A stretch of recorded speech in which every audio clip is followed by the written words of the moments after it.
हजारो वर्षापासून भारताच्या या पावनभूमीवर आपले आदिवासी आपल्या चालीरीती परंपरांसोबत राहत आलेले आहेत। अगदी साधी भोळी आपली आदिवासी लोक, ज्यांचं जीवन ही अगदी साधं आणि सरळ आहे। तसं असलं तरी आपल्या आदिवासी परंपरा अगदी खोलवर रुजलेल्या आहेत। निसर्गाच्या कुशीत वसलेला आपला जनजाती समाज त्याच निसर्गाच्या प्रत्येक रूपाची पूजा करत असतो। विविध नृत्य, तारपा, घांगड, बहरमकाठी, ढोलनाच, मादोळ, तूरनाच अशा प्रकारच्या संस्कृतीचा ठेवा आपल्या आदिवासी समाजाने आजतागायत जपून ठेवला आहे। मात्र गेल्या काही वर्षापासून ईसाई मिशनरी नावाचा राक्षस आपल्या आदिवासी समाजात पाय रोवून आपली हजारो वर्षांची संस्कृती नष्ट करण्याच्या मार्गाला लागला आहे। आपला बराच असा आदिवासी समाज या भविष्यातील धोक्यापासून अजाण आहे। संपूर्ण पश्चिम देशांना काबीज करून हा राक्षस भारतावर आपले वर्चस्व निर्माण करण्याच्या प्रयत्नात आहे आणि त्यांची पहिली शिकार ही आपली आदिवासी संस्कृती आणि आपला समाज आहे।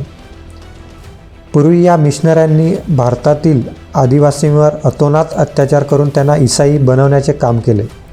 धर्मांतरण न केल्यास त्यांना बंदुकीच्या गोळ्या मारून ठार करणे, अन्न पाणी यापासून वंचित ठेवणे, गोवासारख्या ठिकाणी धर्मांतरण न केल्यास आदिवासींना खांबांना बांधून त्यांचे हात तोडले जायचे, निर्घृण हत्या करणे, चौकात स्त्रियांना जाळणे अशा प्रकारचे अत्याचार आदिवासी समाजावर करण्यात आले। आज आधुनिक युगात सुद्धा त्यांचे काम झपाट्याने वाढत आहे। ईशान्य भारतातील राज्यांमध्ये कधी काळी 90% असलेले आदिवासी आज फक्त 9 ते 10% उरलेले आहेत। ही लाट आज आपल्या महाराष्ट्रात अगदी आपल्या जवळपास भागांमध्ये सुद्धा पोचली आहे। आपले भोळे भाबडे आदिवासी या राक्षसाला बळी पडत चाललेले आहेत। एकदा आपला आदिवासी ईसाई झाला की मिशनऱ्यांच्या आदेशाप्रमाणे गावदेवाला मानत नाही, ज्या ज्या आदिवासी चालीरीती परंपरा आहेत त्यांना मानत नाही, त्याच्यासाठी फक्त येशू हाच त्याचा देव होऊन जातो। तो गावापासून तुटतो, समाजापासून तुटतो।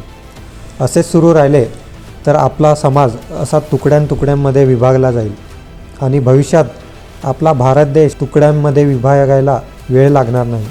आपण गेल्या हजारो वर्षापासून आपली जनजाती संस्कृती, चाली, रीती, परंपरा जपत आलेलो आहोत। म्हणूनच संविधानाने आपल्याला जनजाती ही ओळख आणि आरक्षणसुद्धा दिलेले आहे। जर आपण हे सगळं सोडून भलत्याच मार्गाला लागलो तर आपले आरक्षणसुद्धा धोक्यात येऊ शकते।